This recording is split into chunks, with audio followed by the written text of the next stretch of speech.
F. La possibilité de déchoir de la grâce.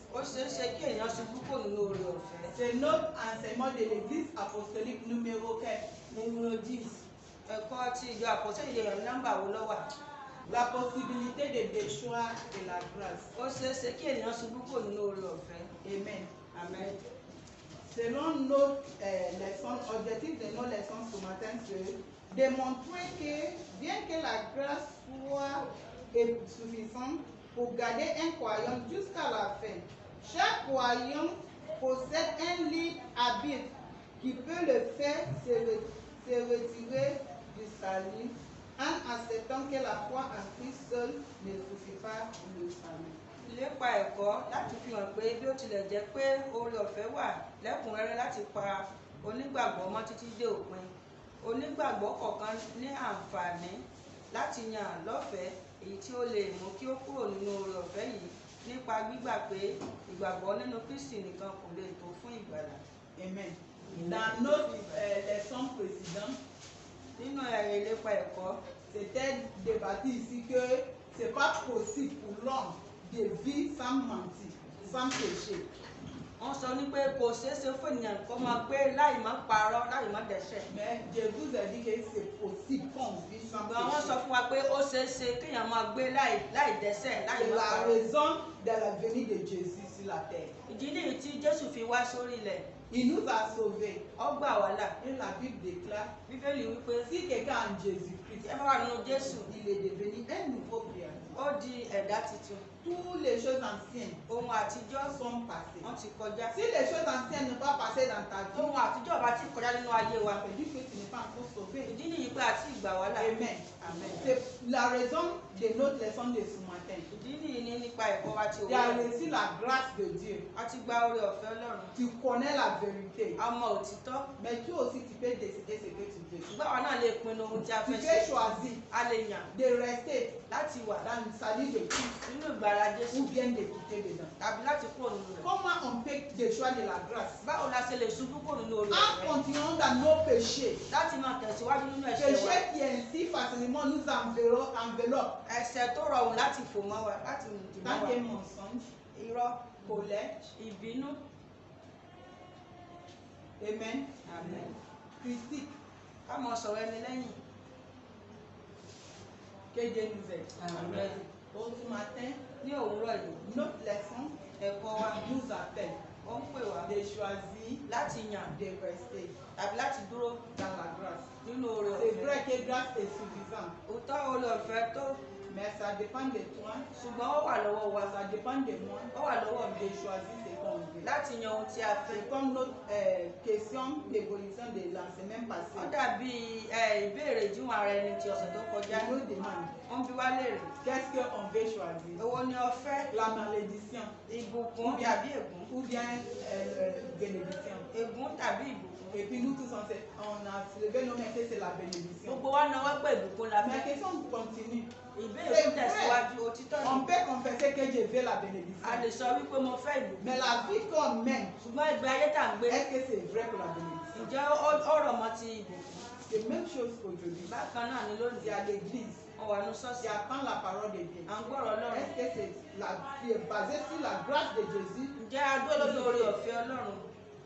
Tu as basé sur la grâce de Jésus crucifié Ǹjẹ́ a dúró lórí ọ̀fẹ́ Ọlọ́run Tí a kàn máa gbélé. tí a kàn má gbélébùú? ou on a d'autres choses qu'on prend pour soutenir ces grâces? Tàbí a tún ní ohun tá a tún fi sí abẹ́ oore ọ̀fẹ́ yìí? Que Dieu nous aide. Ọlọ́run kó ràn wá lọ́wọ́. À ń tẹ̀síwájú. Quelqu'un peut un verset à mémoriser. Kí ẹnìkan kó ka ẹsẹ̀ àkọ́sórí. Si vous avez de la bonne volonté et êtes docile, vous mangerez les meilleures productions du pays. Ésaïe 1, Quand tu 19. vas aller pas à pas là, on va te suivre 3 fois. Si vous avez la bonne volonté Si vous avez de la bonne volonté et êtes docile, et êtes aussi, vous mangerez les meilleures productions du pays. vous mangerez les meilleures productions du pays.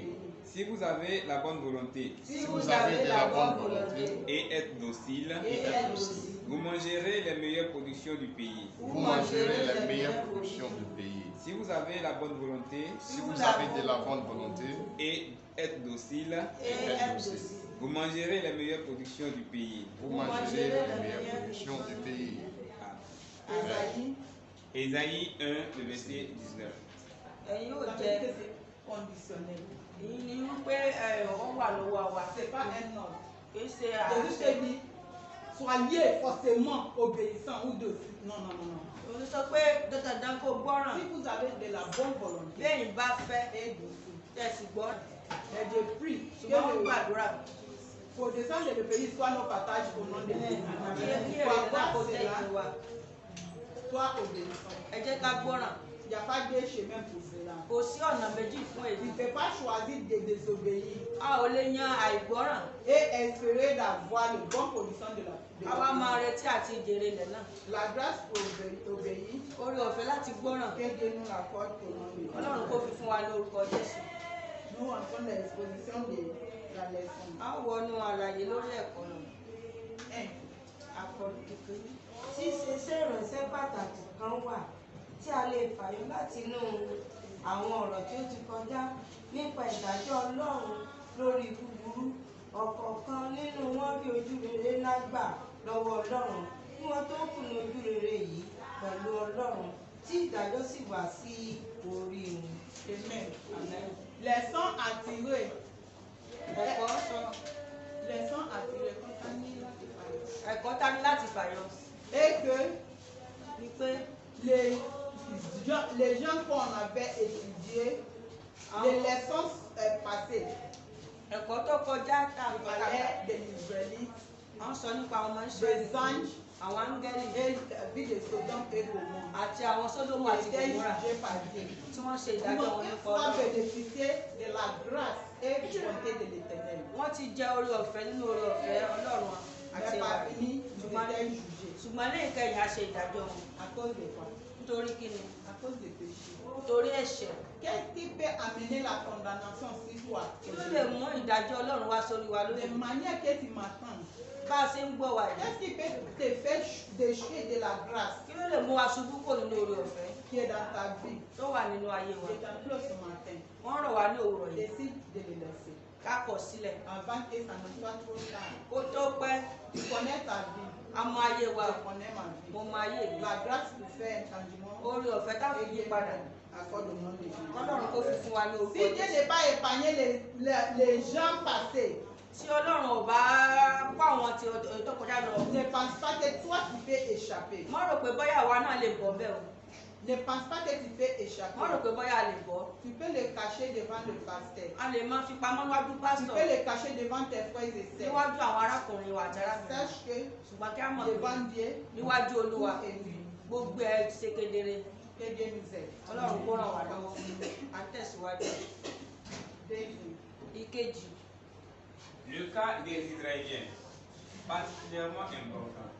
Ils avaient été délivrés d'Égypte d'une manière merveilleuse et miraculeuse, comme le dit le livre de Jérémie, le chapitre 32, le verset 21, qui dit: Et tu as fait sortir ton peuple, Israël, du pays d'Égypte avec des signes et avec des prodiges et avec une main forte et avec un bras étendu et avec une grande terreur. 3. Il les a conduits à travers le désert au pays de Canaan avec des merveilles tout aussi grandes, en commençant par la traversée de la mer Rouge sur une terre sèche. Amen. Amen. Nous parlons des enfants d'Israël en Égypte.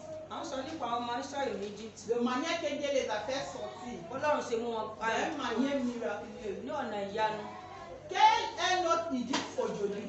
kí ni Egypt wa ní ọjọ́ òní Tu sais où Dieu t'a enlevé. àmọ́ ibi tí Ọlọ́run ti mú wa kúrò Tu sais ce que Dieu a fait dans ta vie. àmọ́ ohun tí Ọlọ́run ṣe nínú ayé wa Comme les enfants d'Israël. bí àwọn ọmọ Il les Ísírẹ́lì a fait traverser les mers ó rouges. mú wọn la òkun pa kọjá En sec. ní gbígbẹ Toi aussi, tu as traversé beaucoup de mers rouges. àwa náà ti la òkun pa púpọ̀ kọjá Quel Dieu te fait traverser en sec? tí Ọlọ́run ti mú wa là Tu kọjá étais en esclavage de péché. a wà nínú ìṣirò ẹ̀ṣẹ̀ Dieu s'est montré à toi. Ọlọ́run fara hàn Et wá tu es venu dans sa merveille. àwa ń wá sínú ìmọ́lẹ̀ rẹ̀. Qu'est-ce qui fait te faire déchu de cette grâce? Kí ló lè mú wa ṣubú kò nínú oore ọ̀fẹ́ yìí? Rappelle-toi des enfants Ẹ d'Israël. jẹ́ ká rántí àwọn ọmọ Bien Ísírẹ́lì. vrai, ils ont joui des bienfaits de l'Éternel, des bontés de l'Éternel. Lóòótọ́ wọ́n jẹ wa ti Ọlọ́run. Mais ils ont terminé. Níbo ni wọ́n á parun sí? Que ça fait un passé pour nous. Ó jẹ́ ìrònú fún wa. On continue. À ń tẹ̀síwájú. 4.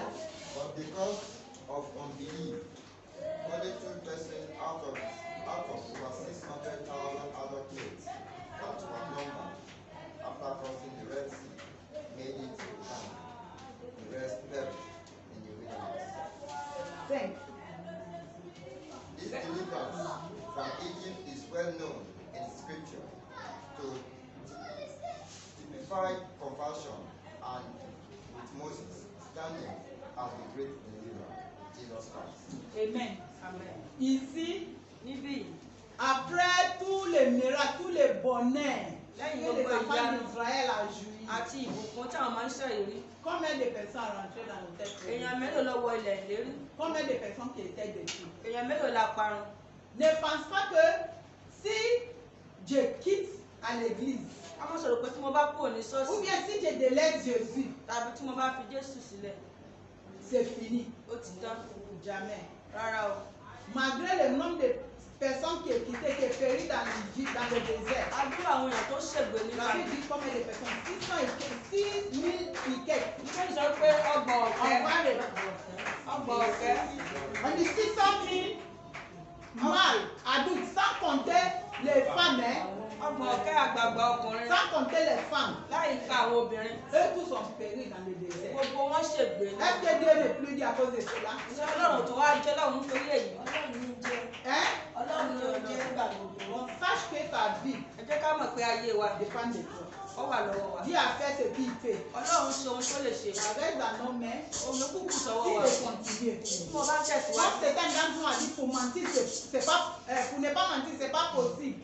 Ọ̀pọ̀ ń pé láì má parọ́ kò ṣeé ṣe. C'est mensonge là qui va s'envoyer à l'enfer. Irú èyí yóò mú ọdẹ Bon, ọmọ àpáàdé. c'est mieux de commencer à changer maintenant. Ọ̀sán nísìnyí ká yí C'est padà. mieux de commencer à changer Ká maintenant. yí padà C'est nísìnyí. possible. Ó ṣeé ṣe. C'est possible. Ó ṣeé C'est ṣe. à cause de ça, l'Esprit de Dieu nous a été donné. Ìdí nìyí tí a fi fún wa ní ẹ̀mí C'est à Ọlọ́run. cause de ça Jésus est venu. Ìdí nìyí tí Jésù fi wá. Amen. Amen. Avec l'Esprit de Dieu, Pẹ̀lú ẹ̀mí Ọlọ́run. tout est possible. Ohun gbogbo ni Quand ṣíṣe. le Bible déclare que Pé Bébí sọ je fais tout èmi lè ṣe ohun gbogbo. par celui qui me Fẹ́ fortifie. tó fún mi tó ṣàgbára fún mi.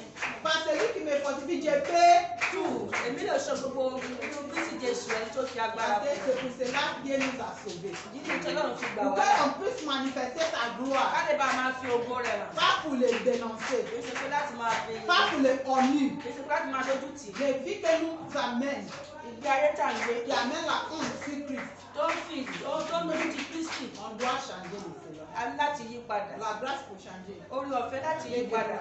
Ọlọ́run kò fẹ́ fún wa. Nítorí náà, ìtọ́ka sí chance níyì pé àwọn kan tí ó ti bẹ̀rẹ̀ dáradára nípa wíwá sí ìgbàlà ti ẹ̀mí ní wíwá sí ọ̀dọ̀ Ọlọ́run nípasẹ̀ Jésù Kristi lè sọ ìgbàlà náà nù nítorí àìní ìgbàgbọ́ ní ojú ọ̀nà náà. Pẹ̀lúpẹ̀lú ó jẹ́ òtítọ́ pé Ọlọ́run lè ṣe àwọn ohun ńlá fún àwọn ènìyàn àti lẹ́yìn náà kí ó sì pa wọn run. Amen. Dieu nous a accordé la grâce. Ọlọ́run fún wa ní orí ọ̀fẹ́. Nous avons accepté Jésus-Christ A gba Jésù Kristi comme nos sauveurs. gẹ́gẹ́ bí olùgbàlà Nous wa. sommes en Christ A wà aujourd'hui. nínú Kristi lónìí. Mais c'est possible Ṣùgbọ́n ó ṣeé ṣe qu'on quitte ce Christ-là. ká fi Jésù yìí sílẹ̀. Pourquoi? Kí nìdí? Si nous persistons dans nos péchés, Tá a bá ń tẹ̀síwájú nínú ẹ̀ṣẹ̀ wa. nos péchés mignons, Ẹ̀ṣẹ̀ tó dùn mọ́ wa. péché que tu penses que c'est pas possible de détacher de cela. Ẹ̀ṣẹ̀ tá a rò pé kò ṣeé ṣe láti kúrò nínú Ce rẹ̀. même péché-là qui va te faire quitter Christ sans savoir. Ẹ̀ṣẹ̀ ilé ló mú wa kúrò nínú Kristi láì mọ̀. Amen. Tu as péché aujourd'hui. Adẹ́ṣẹ̀ lónìí. Tu as demandé pardon de A Dieu. tọrọ ìdárí fún ẹ̀ṣẹ̀. Demain, même péché. Ọ̀la náà ẹ̀ṣẹ̀ Tu ìgbà náà. demandes pardon. A tún tọrọ Après ìdárí fún demain, ẹ̀ṣẹ̀. même péché. Lọ́tún la ẹ̀ṣẹ̀ Tu ìgbà náà. demandes A pardon. tún tọrọ ìdárí fún Quel ẹ̀ṣẹ̀. jour tu vas quitter cette Nígbà vie? wo láwà kúrò nínú ẹ̀ṣẹ̀? Amen. Amen. Dans la Bible déclare que Bíbélì wípé aucun péché kò sí ne ẹ̀ṣẹ̀ kò sí. verra Dieu. Ẹlẹ́ṣẹ̀ kan kì yóò rí Ọlọ́run. Amen. Pas d'excuse. Kò sí àwáwí. Pas d'excuse. Kò sí àwáwí. Les enfants d'Israël allaient dire que ah, Dieu qui m'a fait du bien, Àwọn ọmọ ṣẹlẹ̀ sọ pé ló ṣe C'est wá pas ní toi rere. qui nous as nourris dans le désert. Ìwọ ló bọ́ wa ní àbí. Nos chaussures n'est pas usées. Ẹ̀ṣẹ̀ kàtà wọ̀ jẹ́. Nos habits n'est pas usés. Aṣọ wa ò yá. Tu combattais pour nous. Ọ̀ ń jà fún wa. Tu nous as donné le pays qui n'est pas pour nous. Ó fún wa ní orílẹ̀-èdè tí kìí ṣe tiwa. Et puis, ils devaient rester comme ça. Wọ́n sì lè dúró bẹ́ẹ̀. Parce que Dieu les a fait du bien. Nítorí pé Ọlọ́run ṣe wọ́n ní Mais o. est-ce que c'est le cas? Ǹjẹ́ ṣé ìròyìn wa ni? Je sais pas chez Jenny. Ṣé bó ṣe jẹ́ nìyẹn? Ça a fini, Dieu les a détruits Ní ìparun Ọlọ́run pa wọn. à cause des péchés. Nítorí ẹ̀ṣẹ̀. Je prie que nous, on ne sera pas détruits par le À ń péché. gbàdúrà pé a ò ní pa wá wọn Mais nítorí de ne ẹ̀ṣẹ̀. pas être détruit par le péché, Láì má pa wá nítorí ẹ̀ṣẹ̀. pour détruire le péché maintenant. Ẹ jẹ́ káwa náà ká pa ẹ̀ṣẹ̀ run. Dieu nous a donné le pouvoir. Ọlọ́run fún wa ní agbára. Le sang de Jésus est capable pour cela. Ẹ̀jẹ̀ Jésù lágbára fún èyí. Amen. Amen. Dieu qui peut être heureux aujourd'hui. Lónìí a lè wà nínú ayọ̀ Tu lónìí. peux te voir heureux. A lè máa wà nínú ayọ̀. Et puis tu te caches dans le péché. Àwa ń sá pamọ́ lábẹ́ ẹ̀ṣẹ̀. Malgré tout, ça va avec moi. Pẹ̀lú gbogbo ẹ̀, ohun gbogbo ń dáradára Je fún mi. réussis dans mes affaires. Mo ń ṣe àṣeyọrí nínú iṣẹ́ mi. Je suis mariée. Mo ń ṣègbéyàwó. J'ai femme avec moi. Mo ní obìnrin Je pẹ̀lú mi. peux garder plusieurs femmes au dehors. Mo lè fẹ́ obìnrin púpọ̀ níta. Ma femme ne sait pas, ma femme parle pas. Ìyàwó mi ò kì í sọ̀rọ̀ kò mọ̀ nípa Je rẹ̀. peux garder beaucoup de hommes au Mo dehors. lè máa fẹ́ ẹlòmíràn níta Mon mari n'est pas ọ̀pọ̀lọpọ̀. au courant. Ọkọ mi ò mọ̀ Mon nípa rẹ̀. mari parle pas. Ọkọ mi ò sọ̀rọ̀. Personne ne voit. Ẹnìkan kò Je rí mi. peux voler. Mo lè jalè. Personne ne voit. Ẹnìkan kò rí mi. Mais sache que Dieu te voit. Ṣùgbọ́n mà pé Ọlọ́run rí ọ. Ça va avec toi aujourd'hui. Ó dára fún ọ lónìí. Gbogbo Ça ọlọ́run. va avec ton Ohun corps. gbogbo ń dára fún àgọ́ Et rẹ̀. quel est l'état de ton esprit? Kí ni nípa ti ẹ̀mí rẹ̀? Ton esprit. Quel est l'état de ton esprit? Kí ni níbo ni ipò ẹ̀mí rẹ̀ wà? Est-ce que ça va avec ton esprit? Ǹjẹ́ ó rọrùn fún ẹ̀mí rẹ̀? Ça va spirituellement avec toi? Nípa ti ẹ̀mí ǹjẹ́ ó ṣe déédéé? Pose-toi ces questions. Wọ́n bí ara rẹ̀ léèrè béèrè yìí. Que Dieu nous aide. Ọlọ́run kó ràn wá lọ. C'est vrai, Lótìtọ́, tu dis le bienfait de Dieu aujourd'hui. à ń sọ nípa ti Ça oore fait kan partie náà. de grâce. Nípa oore ọ̀fẹ́ kan náà. Ça fait partie de la grâce de Dieu. Ó wà nínú oore ọ̀fẹ́ Mais Ọlọ́run. Dieu t'appelle ce matin Ṣùgbọ́n Ọlọ́run pè wá ní òwúrọ̀ láti yí padà. de venir à lui. Láti wá sí ọ̀dọ̀ rẹ̀. Pour que tu ne tombes pas. Ká má bàa ṣubú. C'est facile. Ó rọrùn. Et puis c'est possible. Ó sì ṣe ṣe. Jésus pasteur, Mo jẹ́ pásítọ̀. ça compte pas. Kò ná ní Diaconesse, Diaconesse. ça compte pas. Kò ná ní Ancien, alàgbà. ça compte pas. Ọ̀ka yẹn C'est fún. ta foi et ta vie, la choix que tu as fait en Christ. Ìgbàgbọ́ rẹ̀ àti ayé rẹ̀ àti ìgbàgbọ́ tó yàn nínú Kristi. Va déterminer Òun ni ó mú ìpinnu. si tu vas rester dans la grâce Bọ́yá wà nínú oore ọ̀fẹ́ ou tu vas tu vas. tàbí ó ṣubú. Je prie Wọ́n gbàdúrà. la grâce pour rester. Oore ọ̀fẹ́ tá fi Te dis dúró. ferme dans la Tá grâce fi de dúró nínú oore Dieu. Et ọ̀fẹ́ Dieu nous náà. accorde pour nous. Ọlọ́run kò fi fún wa o. À ń tẹ̀síwájú. Oui. Great Et riches and honors may be conferred on some great natural gifts. On others, some may have had the grace of God and were brought out of spiritual Egypt and enjoyed great mercy and favor, and have had great deliverance who for them and still at last perish. 9. Il est également instructif de donner qu'un grand nombre de malfaiteurs ne furent pas dissuadés. Dieu d'infliger un jugement approprié. Souvenez-vous que c'était une infime minorité parmi ceux qui ont été cités. Après avoir traversé la mer Rouge, ils ont fini par arriver à Canaan. Amen. Comme je l'ai dit, Bí wọ́n ti sọ, tu es béni aujourd'hui. àjẹ́ alábùkún fún Selon ènìyàn toi, nípa tu es riche, àjọ tu es ọlọ́rọ̀, honoré, àjọ tu ọlọ́lá. as expérimenté beaucoup de délivrance. A ti rí ìtúsílẹ̀ púpọ̀ gbà nípasẹ̀ Ọlọ́run. Oui, c'est bon. Bẹ́ẹ̀ ni ó dára. Ça fait partie des grâces de Dieu. Ìyẹn wà nínú oore ọ̀fẹ́ Mais Ọlọ́run. sache que Ìgbà kí á mọ̀ pé même si c'est tout le monde wọ́n jẹ́ pé gbogbo ènìyàn qui a péché, tó dẹ́ṣẹ̀ qui refuse d'accepter Jésus, lọ́kọ̀ láti gba Jésù. Dieu va le détruire. Ọlọ́run ó pa wọ́n run. Amen. Amen. Parce que Dieu n'est pas partial. Nítorí pé Ọlọ́run kì í ṣojúsàájú. En lui n'est pas de vanité. Nínú rẹ̀ kò sí ojúsàájú. Il n'est pas de partialité avec nos dieux. Kò sí alábàápín pín nínú Ọlọ́run. Si Dieu n'est pas épargné Sodome et Gomorrhe, Tọ́lọ́run ò bá dá Sódómù àti Gòmórà comme sí. un play for raison un pays, Kí wá orílẹ̀-èdè kan. même le monde de Noé, Tàbí nígbà ayé Noah, il était détruit, à ń parun. c'est 8 personnes seulement qui étaient sauvées. Èèyàn mẹ́jọ nìkan ni wọ́n Parce á padà. que le jugement de Dieu est certain. Ẹ jẹ́ ká mọ̀ pé ìdájọ́ Ọlọ́run wà. Ne pense pas que ils sont beaucoup qui s'en vont à l'enfer. Ká má sọ̀rọ̀ pé wọ́n pọ̀ tí wọ́n lọ sí ọ̀run àpáàdì. Ça ne dit rien à Dieu. Kò náà ní ọkọ̀ tí ẹ̀ka kọ́ C'est náà. l'homme, c'est l'humanité qui a choisi cela. Àwọn ènìyàn náà yan èyí. Dieu a fait tout ce qui est possible Ọlọ́run ṣe gbogbo ohun tó pour ṣe é ṣe. qu'on puisse être sauvé. Ká lè bá a dẹ́ni gbà. Mais si nous choisissons Ṣùgbọ́n tí a bá wá yàn d'aller de l'autre côté, lọ sí ọ̀nà mìíràn c'est pour nous. tiwa ni. Amen. La grâce est donnée et c'est suffisant. A fún wa ní oore ọ̀fẹ́ yìí, ó sì tó fún wa. C'est suffisant. Ó tó fún wa. Si tu as ta confiance en cette grâce que Dieu nous a offerte. Tí a bá wà nínú oore ọ̀fẹ́ tí Ọlọ́run fún. Mais si tu négliges, Ṣùgbọ́n tí a ò bá náni rẹ̀, tu méprises tí a ò náni oore ọ̀fẹ́ cette yìí, grâce, oore ọ̀fẹ́ yìí, tu fais déjà de la grâce. wọ́n lè jẹ́ ní ìparun. Allez, je suis pour Wọ́n lè ṣubú kúrò nínú oore ọ̀fẹ́. Si tu ne gardes pas cette grâce, Tí a bá pa oore ọ̀fẹ́ yìí mọ́, c'est vrai, c'est suffisant. òótọ́ ó tó fún wa. Mais si tu ne le gardes pas, Ṣùgbọ́n tí a bá si pa tu mọ́, ne chéris pas, tí a bá tu peux le perdre. a lè pàdánù rẹ̀. Tu peux le perdre. A lè pàdánù rẹ̀. Donc, c'est le péché qui est en toi là. Ẹ̀ṣẹ̀ tó wà nínú wa yìí. Le péché qui est en toi, que Dieu te parle chaque jour. Ẹ̀ṣẹ̀ tó wà nínú wa tí Ọlọ́run bá wa sọ ní ìgbà gbogbo. Et tu t'entêtes. Tí a sì mọ̀ pé À ń lo agídí, À ń lo à ń agídí. mú ọkọ̀ wálé, à ń ṣọ́kọ̀ wálé, tí à ń endurcis ton tí cœur. à ń ṣe ọkàn wa lé Demain, lọ́la, Dieu est miséricordieux. aláàánú lọ́lọ́run. Dieu est Dieu de bonté. Ọlọ́run ẹwà. Dieu est Dieu d'amour. Ọlọ́run aláàánú ni. À Ọlọ́run cause fẹ́. de ça, tu attends cette parole. À cause de l'amour de Dieu, que Torí la ìfẹ́ parole tí Ọlọ́run ní sí wa, àtúntò fi ń gbọ́ Ọlọ́run náà que wò tu changes. láti yí padà. La grâce peut changer. Oore ọ̀fẹ́ láti yí Que padà. Dieu nous l'accorde. Amen. Que on puisse garder nos grâces. La grâce qui nous a été donnée. Oore ọ̀fẹ́ tá a fi fún wa ká lè bá a pa oore Cette ọ̀fẹ́ grâce, yìí. c'est pour nous conduire jusqu'à Oore ọ̀fẹ́ l'éternité. yìí láti dájọ́ títí dé òpin ni. Jusqu'à Títí l'éternité. ayérayé. Mais si nous, par notre propre volonté, Ṣùgbọ́n nípa ìfẹ́ ti ara wa, choisissons de délaisser cette grâce, láti yàn láti fi oore ọ̀fẹ́ yìí sílẹ̀. pas de sacrifice pour cela. Kò sí ẹbọ kan fún èyí. La grâce pour garder cette grâce, que Dieu nous Oore l'accorde. ọ̀fẹ́ láti pa oore ọ̀fẹ́ yìí mọ́ Ọlọ́run kó fi fún Ó wa. tún jẹ́ ẹ̀kọ́ láti kíyèsí pé ogunlọ́gọ̀ àwọn èèyàn Non, ça c'est libre. We are on 10. Mais ouais, que one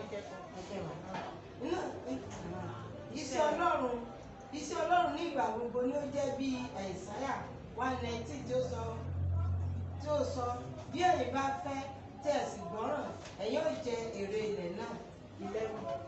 11. Ìdí ni ẹ̀kọ́ ti ìjọ àpòsólì náà. Nàìjíríà ìlà kẹwàá ń kọ́ wa ní òtítọ́ yìí kedere pé ó ṣeéṣe kí ènìyàn ṣubú kúrò nínú oore ọ̀fẹ́ ìgbàlà. Amen. Le principe de Dieu a toujours été comme le dit Esaïe. Si vous avez de bonnes volontés, et d'ici, vous mangerez le bon produit, meilleur produit de le pays. Iṣẹ́ Ọlọ́run nígbà gbogbo ni ó ti jẹ́ bí Àìsáyà 1:9. Ìsọ bí ẹ̀yin bá fẹ́ tí ẹ sì gbọ́ràn, ẹ ó jẹ èrè rẹ̀ náà. Et si nous ne veut pas, on fait quoi? Ṣáàbà wá fẹ́ kí la ó ṣe. Hein? Répondez, c'est pas faire des malédictions. Ẹ dáhùn kì í ṣe ọ̀rọ̀ ìmú. N'accepte pas si tu as une bonne volonté. Mais si tu n'as pas la volonté, c'est comment? Ṣáàbà wá fẹ́ gbọ́ràn kí ni yóò ṣe. Amen. Èyí ní jèrè rẹ̀ náà Je ni. crois que beaucoup de choses qui nous arrivent viennent de nous. Ohun púpọ̀ tó ń ṣẹlẹ̀ sí wa lónìí nípa ọwọ́ wa ló ti ń wá. Ça vient de nous-mêmes. Ọwọ́ wa ló ti ń wá. Parce que Dieu ne va pas agir contre sa parole.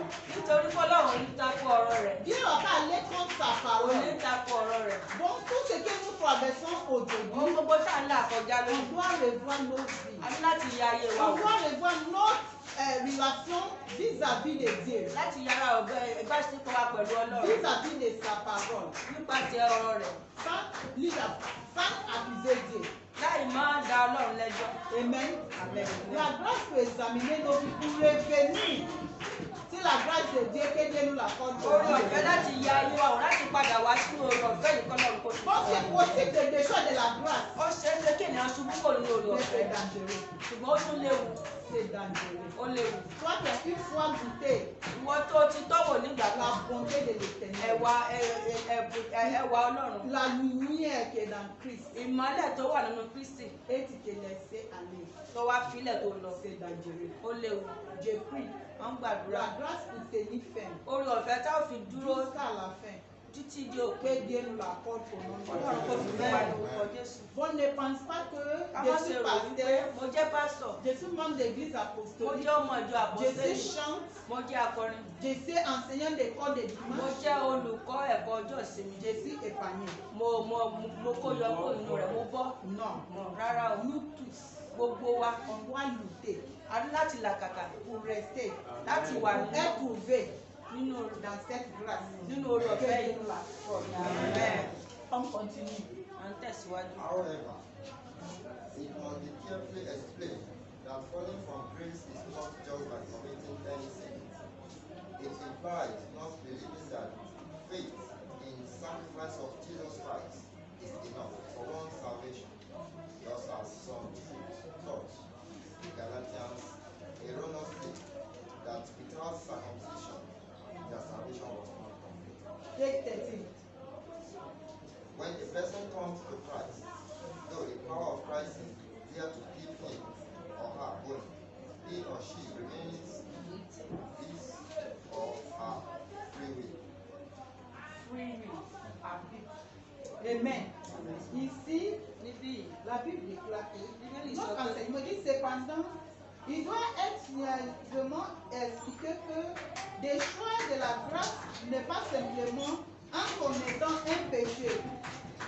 ṣùgbọ́n Ça va au-delà des péchés qu'on commet. wọ́n wà tako ẹ̀ṣẹ̀ lórí ẹ̀ṣẹ̀ tá à ń sọ. Orí kọjá. Lórí ìkọjá ẹ̀ṣẹ̀ tá à ń sọ. Ó rékọjá ẹ̀ṣẹ̀. Ó ré kọjá ẹ̀ṣẹ̀. Ça va au-delà des péchés. Ó ré kọjá ẹ̀ṣẹ̀. Ta foi en Christ. Nígbà mìíràn nínú Kristi. Ìgbàgbọ́. Ìgbàgbọ́ nínú Kristi. Ta foi en Christ. Ìgbàgbọ́ rẹ nínú Kristi. Est-ce que c'est solide? Ǹjẹ́ ó dúró? Est-ce que ça va jusqu'à traverser des montagnes, transporter des montagnes? Ǹjẹ́ ó lè ṣí òkè nídìí? On ne parle pas des montagnes où se trouve montagne ici en Côte d'Ivoire. Níbo ni òkè wà ní bíbá yìí? Kìí ṣe òkè yìí On là ń parle sọ. où ça chauffe, Níbi tó ti gbóná, où ça chauffe dans ta vie. ó ti gbóná nínú ayé wa. Est-ce que c'est à la fin, est-ce que tout va bien? Ǹjẹ́ a nípa rẹ̀ pé gbogbo ń ṣe déédéé? Un début aura un fin. Wípé ohun tó bá ní ìbẹ̀rẹ̀ yóò ní Que c'est pas pour toujours. Kìí ṣe fún gbogbo Ou ìgbà. bien tu cherches Tàbí à ń wá un autre moyen. ọ̀nà mìíràn. Tu passes par un autre chemin. À ń gba ọ̀nà C'est mìíràn. vrai, on est tous assis. Òótọ́ gbogbo wa jókòó mi nínú ṣọ́ọ̀ṣì. Mais tu sais où tu fréquentes après l'église. Lẹ́yìn ṣọ́ọ̀ṣì ọmọ ibi tó ẹ̀tún Ça lọ. peut te permettre de choses. Même, ça va te enlever même dans la grâce. Ó tiẹ̀ mú wa kó nínú Tu orí n'es ọ̀fẹ́. plus même dans la grâce de Àwọn Dieu. òní wà nínú orí Toi qui ọ̀fẹ́. ajoutes dans le nom de Jésus. Ìwọ tó tún fi ń kó orúkọ Jésù. De manière que nous sommes assis. Bí a ṣe jókòó Tu yìí. sais ce que tu as attaché à bas de toi. Ọmọ ń tẹ̀ En sùn. bas de ton habit, de ton habit que tu as, tu sais ce qui est en bas de Lábẹ́ toi. ẹ̀wù tá a wọ̀ àmọ́ tó tún wà Dans ta níbẹ̀. maison, tu sais ce qui est là-bas. Nínú ilé wa àmọ́ tó Dans wà ton mẹ́. enfant, tu sais ce qui est là-bas. Nínú kọ́bọ̀dù wa àmọ́ tá a fi Mon síbẹ̀. frère, ma soeur, Ara wa tu n'es pas sur la grâce de Dieu. a wà nínú orí ọ̀fẹ́ Ọlọ́run. Amen. La grâce de Dieu, c'est de croire que Jésus est suffisant pour nous. Orí ọ̀fẹ́ ni láti mọ̀ wípé Jésù tó fún wa. Dans n'importe quelle situation, Nínú gbogbo ipòkípò tí a bá wà. que Jésus est Seigneur. Jésù ni Olúwa. Et il a le dernier mot. Òun sì ní ọ̀rọ̀ Ce ìkànnì. que Dieu ne peut faire pour toi, Ohun tí Ọlọ́run lè ṣe ce fún que wa. Dieu ne peut pas faire pour Ohun toi, tí Ọlọ́run ò lè ṣe fún wa. personne d'autre peut le faire. Ẹnìkan ò lè ṣe Aucun fún wa. dirigiri marabout dans Kò le sí ciel peut oníṣègùn kan nínú ayé le yìí résoudre. ló lè ṣe. Si Dieu ne peut pas résoudre ta problème, Tọ́lọ́run ọ̀bá lè yanjú ìṣòro wa. oublie ça. Ẹ gbàgbé lórí. Priez pour la grâce de supporter. Ẹ jẹ́ ká máa gbàdúrà fún orí ọ̀fẹ́. C'est mieux de supporter problème Wọ́n ici sàn bas. láti dúró nínú ìṣòro tí a wà. Supporter cela Farada. ici bas Báradà ní bíbà nílẹ̀ yìí. Lórílẹ̀. et aller au ciel. Kí a sì lọ sí ọ̀run. Mais quel bénéfice Quel bénéfice a-t-il après avoir passé par autre chemin lẹ́yìn ìgbà tá a bá ti gba ọ̀nà mìíràn et résoudre ta problème ici àti bas yanjú ìṣòro wa lórí ilẹ̀ et terminer à l'enfer? àwa parun sí ọ̀run àpáàdì Quel bénéfice a-t-il? èrè wo ló wá jẹ. La grâce pour tenir ferme sur Christ orí ọ̀fẹ́ tá a fi et la foi Kristi en Christ. àti ìgbàgbọ́ nínú Que Dieu nous l'accorde pour nous. kọ́lọ́run kó fi fún wa ló ìkẹrìnlá.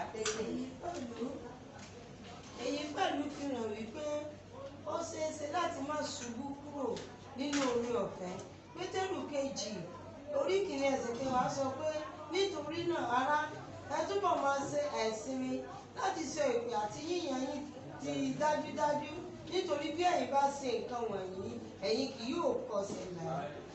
Amen. Si nous faisons quoi? tí a bá ń ṣe kí ni. Bàbá yẹra wá kù náà rọ náà Diligence. Si nous faisons quoi? tí a bá ń ṣe kí ni. Hein? Diligence. En restant dans nos vies de mensonges. ṣé pátá máa ń gbé nínú ayé irọ́ báwọn kan ṣe máa ń sọ C'est pas possible de vivre sans pé kò ṣeé ṣe láì máa gbé láì má parọ́ C'est pas possible de vivre sans kò fornication. ṣeé ṣe láì má ṣe àbò. Jeunesse qui n'est pas mariée, qui n'est pas femme. ọ̀dọ́ tí ò tí ì gbéyàwó Tu tó tí ì pratiques lọ́kọ ce que Dieu accompt. àwọn á ń ṣe ohun tí Ọlọ́run takò Toi-même qui es marié, ìwọ gan tó ti ṣègbéyàwó selon notre enseignement passé, nípa ẹ̀kọ́ tó kọjá tu pratiques ce qui n'est pas normal. àwọn á ṣe ohun tí kò yẹ Et tu dis que c'est pas, nous sommes humains. àwọn á sọ pé ẹlẹ́rara ni wá Dieu sait que nous sommes humains. Ọlọ́run mọ̀ pé ẹlẹ́rara ni wá C'est le péché là qui va te conduire à la ẹ̀ṣẹ̀ yìí náà yóò mú ọdẹ ọ̀run Mais pour pàdé que tu sois sauvé, ṣùgbọ́n láti jẹ́ ní ìgbà c'est sur cet enseignement ká de ce máa matin. tẹ̀lé Pour ẹ̀kọ́ tí qu'on puisse changer ká láti yí padà et tenir ferme dans la grâce. láti dúró nínú C'est ce òru. que cette leçon nous enseigne, que c'est possible òun ni ẹ̀kọ́ yìí kọ́ wa de rester dans la grâce. ipò ṣeé ṣe láti C'est dúró nínú possible. oore ọ̀fẹ́ Ça veut dire que c'est possible de vivre sans péché. pé ó rọrùn ó ṣeé ṣe láti dúró láì má dẹ́ṣẹ̀ C'est possible de vivre sans quoi? Sans péché. Si je dis vie, láì má dẹ́ṣẹ̀ si je dis vie sans péché, ká bá ní ìgbé ayé láì dẹ́ṣẹ̀ comprenez que ẹ jẹ́ ká mọ̀ c'est pé pas parce qu'on est juste. kì í ṣe pé a ti pé Personne n'est juste sur la kò sẹ́ni terre. tó pé lórílẹ̀ Mais il y a des différences. ṣùgbọ́n Il y a quelque chose qui ìyàtọ̀ wà fait différence. àwọn kan ń bẹ tó jẹ́ Toi tó qui jẹ́ es ìyàtọ̀ conscient que Dieu n'aime pas pécher, ìwọ tó mọ̀ pé Ọlọ́run ò fẹ́ràn tu ẹ̀ṣẹ̀ luttes, òun tu làkàkà fais ton effort òun la gbogbo de agbára rẹ̀ plaire à Dieu. láti wọ Mais Ọlọ́run si tu te trouves dans un péché, tó bá yàrá nínú ẹ̀ṣẹ̀ kan tu te vois et tu répands. ó sì ríra rẹ̀ ó sì yí padà Tu pries, tu jeûnes sincèrement. àwọn gbàdúrà àwọn gbàwẹ̀ Sincèrement. nítòótọ́ Dieu délivre-moi. Ọlọ́run gbà mí Délivre-moi. Ọlọ́run gbà mí Je ne peux pas mi ò seul. lè dá ṣe Paul a pu parler. Pọ́ọ̀lù sọ Il dit le bien que je veux faire. olóore tí mo fẹ́ Je ṣe n'arrive pas à le mi ò faire. lè ṣe Mais c'est le mal que je ne veux pas. ṣùgbọ́n ibi tẹ̀mí ò fẹ́ Que je veux faire. Je me touche náà dedans. ni mo wá ríra mi Pourquoi? nínú rẹ̀ kí nìdí Parce que c'est la chair qui combat contre torí moi. pé rárá ló ń jà pẹ̀lú Mais qu'est-ce que Paul a dit après ce passage? lẹ́yìn ẹ̀rọ yìí kí ni Après, Pọ́ọ̀lù il tún dit wá gloire sọ soit rendue à ó Dieu. ní ògo ni fún J'ai Ọlọ́run achevé mes courses. mo Mon pari est Dieu. Et je maintenant espère le courant qui est réservé mo pour wá moi. rí pé ògo tí a ti pèsè C'est pas pour moi seul fún tèmi nìkan kọ́ et pour ceux qui viendront après moi. àtàwọn tó bọ̀ Est-ce que c'est pas lẹ́yìn même Paul? ṣé kìí ṣe Pọ́ọ̀lù nìkan náà Est-ce que Paul a des têtes? ṣé Pọ́ọ̀lù lórí méjì Est-ce que Paul est un ange? ṣé ó Il jángẹ́lì est encore moi comme toi. ènìyàn bíi Donc tàwa náà c'est ni possible pour nous ṣùgbọ́n ó ṣeé ṣe de fún wa vivre sans péché. láti gbé Parce láì que si on dẹ́ṣẹ̀ continue à pécher, tá a bá on tẹ̀síwájú va lẹ́ṣẹ̀, se détruire de la grâce. a ó ṣubú kò ní Il n'y a pas òòrùn de chemin pour cela. kò sí ọ̀nà méjì Dieu n'est pas partial. Ọlọ́run ṣe Et Dieu ne peut pas olùsàlẹ̀ aller contre sa parole. kò sì lè dákú ọ̀rọ̀ rẹ̀ Amen. On doit se débarrasser des péchés. a ní láti kó nínú ẹ̀ṣẹ̀ Péché, c'est péché. Ẹ̀ṣẹ̀ ni Péché ẹ̀ṣẹ̀ au jẹ́. gros, péché. Comment? kékeré Vous les onígbà nommez. gbogbo ẹ̀ Péché mignon. ẹ̀ṣẹ̀ Péché ceci. ẹ̀ṣẹ̀ Péché cela. ẹ̀ṣẹ̀ Péché justifié. ẹ̀ṣẹ̀ tó Parce qu'il y a des gens qui justifient péché par la Bible. nítorí pé àwọn kan wọ́n máa sọ ẹ̀ṣẹ̀ nípa ti bíbélì wọ́n máa ń dára wọn láre nípa Mais bíbélì devant Dieu, níwájú il n'y a Ọlọ́run pas de justification de péché. kò sí Péché ìdáláre est condamné. agbé ẹ̀ṣẹ̀ Péché est agbé condamné. ẹ̀ṣẹ̀ jù Pour ne pas être condamné avec péché en nous, ká má bàa ṣe jẹ́ on ní doit ìbámu détruire péché. a ní láti pa Que ẹ̀ṣẹ̀ on puisse jouir de la grâce de Dieu. ká lè bá wa nínú oore ọ̀fẹ́ La grâce pour le faire, que Dieu nous l'accorde pour oore nous. ọ̀fẹ́ láti ṣe kọ́lọ́run kó fi fún wa. ṣíṣubú kúrò nínú oore ọ̀fẹ́ ni àbájáde ńlá Hébérù orí kẹfà ẹsẹ̀ ìkẹrin sí kẹfà ìkìlọ̀ tí ó léwu yìí nítorí àwọn tí a ti là lójú lẹ́ẹ̀kan tí wọ́n sì ti tọ́ ẹ̀bùn ọ̀run wò tí wọ́n sì ti di alábàápín ẹ̀mí mímọ́ tí wọ́n sì ti tọ́ ọ̀rọ̀ rere Ọlọ́run wò àti agbára ayé tí ń bọ̀ tí wọ́n sì ti ṣubú kúrò kò ṣeé ṣe láti sọ wọ́n di ọ̀tun sí ìrònúpìwàdà nítorí wọ́n tún kan ọmọ Ọlọ́run má àgbélébù sí ara wọn ní ọ̀tun wọ́n sì ń dojú tì ní gbangba. Je vais lire cette passage Hébreux 6:4. Káka ẹsẹ̀ Ọlọ́run ní Hébérù orí kẹfà ìkẹrin sí ìkẹfà káka ní French àti Yorùbá.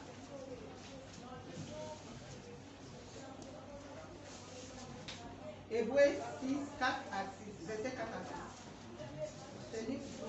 Nítorí àwọn tí a ti là lójú lẹ́ẹ̀kan tí wọ́n sì ti tọ́ ẹ̀bùn Ọlọ́run wò tí wọ́n sì ti di alábàápín ẹ̀mí mímọ́ tí wọ́n sì ti tọ́ ọ̀rọ̀ rere Ọlọ́run wò àti agbára ayé tí ń bọ̀ tí wọ́n sì ti ṣubú kúrò kò lè ṣeé ṣe láti sọ wọ́n di ọ̀tun sí ìrònúpìwàdà nítorí wọ́n tún kan ọmọ Ọlọ́run má àgbélébù sí ara wọn ní ọ̀tun wọ́n sì ń dojú tì ní gbangba.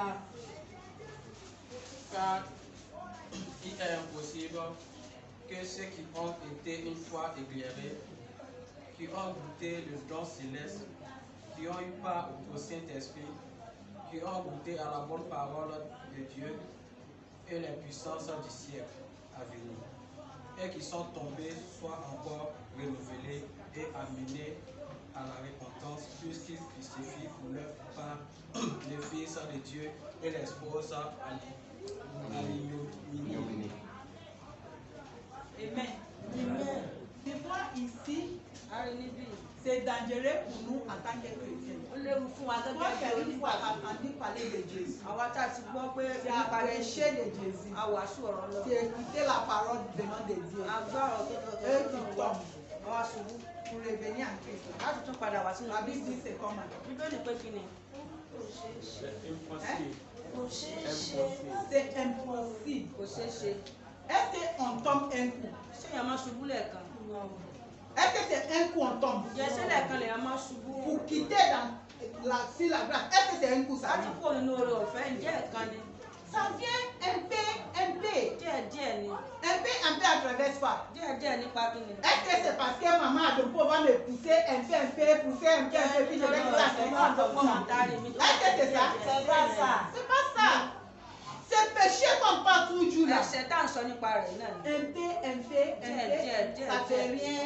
Kò sí ẹ kò sí Ça ẹ fait kan rien. kò sí ẹ Tu kan. vas un peu. Díẹ̀díẹ̀. Toi qui attendais la voix de Dieu, Ìwọ tó o ti ń gbóhùn Olúwa, depuis tu n'attends plus, ọ̀ wá gbọ́ ça mọ́. te dit rien. Kò jẹ́ nǹkan fún Toi ọ. qui travaillais pour Dieu, Ìwọ tó o ti tu ń sais comment tu étais zélé, Ọmọ bó ṣe un ń peu aujourd'hui, Díẹ̀díẹ̀ tu es quitté, o ti ça te dit rien. Kò ṣe Si kò jẹ́ tu ne nǹkan fais fún pas ọ. attention, Náà bá kíyè tu sára. vas tomber totalement. Náà ṣubú pátápátá. Amen. Et pour revenir encore, Láì tún wá padà wá. la Bible dit que c'est Bíbélì impossible. sọ pé kò ṣeé ṣe. Ça veut dire qu'il y a encore des privilèges pour les incroyants qui sont dehors là.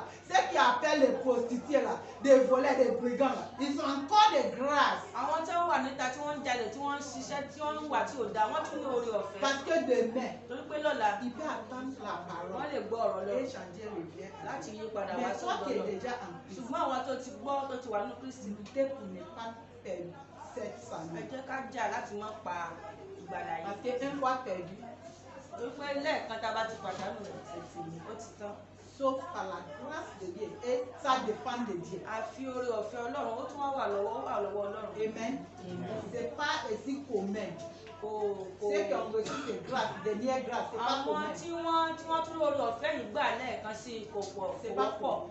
kò C'est wọ́pọ̀. pourquoi on ne doit pas donner chance au diable pour nous décevoir ou bien par un moyen ou un autre. Ìdí nìyí tá a gbọ́dọ̀ fi àyè sílẹ̀ fún Sátánì láti rẹ́ wa jẹ ní ọ̀nà kan tàbí ọ̀nà yìí. Est-ce que c'est le problème qui va te faire quitter en Christ? Ǹjẹ́ ìṣòro yóò mú wa kó nínú Kristi bí? Tu veux te marier, A fẹ́ ṣègbéyàwó, tu vas avoir l'argent, a fẹ́ lówó, tu vas avoir des a enfants, fẹ́ bímọ, c'est le travail que tu cherches, iṣẹ́ là ń wá, c'est la santé, àlàáfíà c'est ni, délivrance. ìtúsílẹ̀ ni, Qu'est-ce que tu cherches kí là ń wá qui peut te faire quitter Jésus? tó lè mú wa kó nínú Jésù. Si Jésus n'est pas résolu tes Tí problèmes, Jésù ọba bá yanjú ìṣòro wa Personne d'autre peut le faire. ẹnikẹ́ni ò lè yanjú ẹ̀.